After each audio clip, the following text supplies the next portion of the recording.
What would you do if the life you built with love and trust crumbled in a single phone call? That's the question I faced on a rainy Tuesday evening, the kind where the sky seemed to weep for me. My name is Emily, and at 32, I was 7 months pregnant with our first child, a daughter we'd already named Lily. My husband, Mark, and I had spent years dreaming of this moment. Late night talks about her future, her tiny hands, her first smile. But that dream shattered when a stranger's voice crackled through my phone, unraveling everything I thought I knew. Mark and I met in college, two dreamers with stars in our eyes. He was charming, with a laugh that could light up a room and a knack for making me feel like I was his whole world.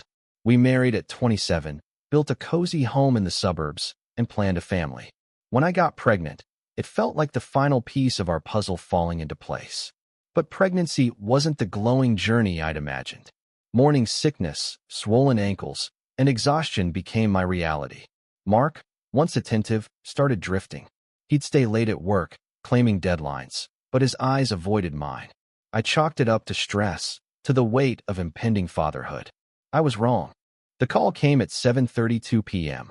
I was folding tiny onesies, humming to Lily, when my phone buzzed. An unknown number. I answered, expecting a telemarketer. Instead, a woman's voice, sharp and nervous, said, "Is this Emily?"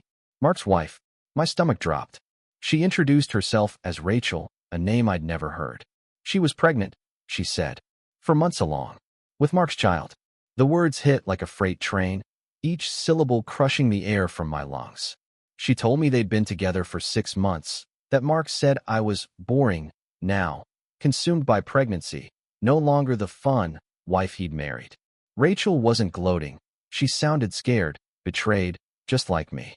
She'd only found out about me when she saw my name in his phone, and now she was reaching out, desperate for answers.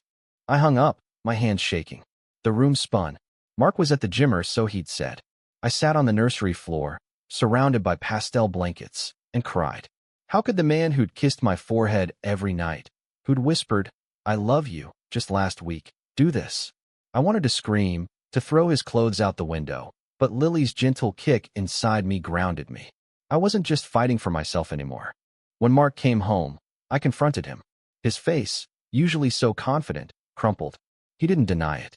It just happened, he said, as if that excused the betrayal. He admitted Rachel was a coworker, someone he'd turned to when our life felt stale. My pregnancy, my exhaustion, my focus on our unborn child, it bored him. I wanted to hate him, but all I felt was grief, like I was mourning the man I thought he was. The days that followed were a blur. Rachel kept calling, not to taunt, but to connect. She was alone, scared, and Mark had ghosted her too. I could have ignored her, let her fend for herself, but something in her voice, raw, vulnerable, stopped me. We met at a coffee shop, two women bound by the same betrayal. She was younger, barely 25, with wide eyes and a trembling lip. She hadn't known about me, she swore, and I believed her. We talked for hours, not as enemies, but as survivors, piecing together Mark's lies. She was keeping her baby, just as I was keeping mine. We were both mothers now, tethered by that truth. I made a choice. I left Mark, not out of spite, but because I deserved better. Lily deserved better. I moved in with my sister, who held me as I rebuilt my heart. Mark begged for forgiveness, but his words felt hollow. Rachel and I stayed in touch, not as friends exactly, but as allies.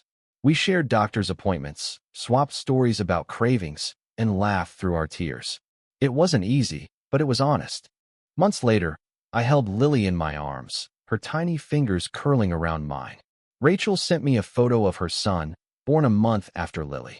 We were two women who'd been broken by the same man, but we'd chosen to rise, not for him, but for our children. I learned that love isn't just a feeling, it's a choice to keep going, to find strength in pain, to build a future from ashes. Mark's betrayal didn't define me. It taught me my own worth. And in the quiet moments, when Lily's soft breaths filled the room, I knew I'd made the right choice, not just for me, but for her.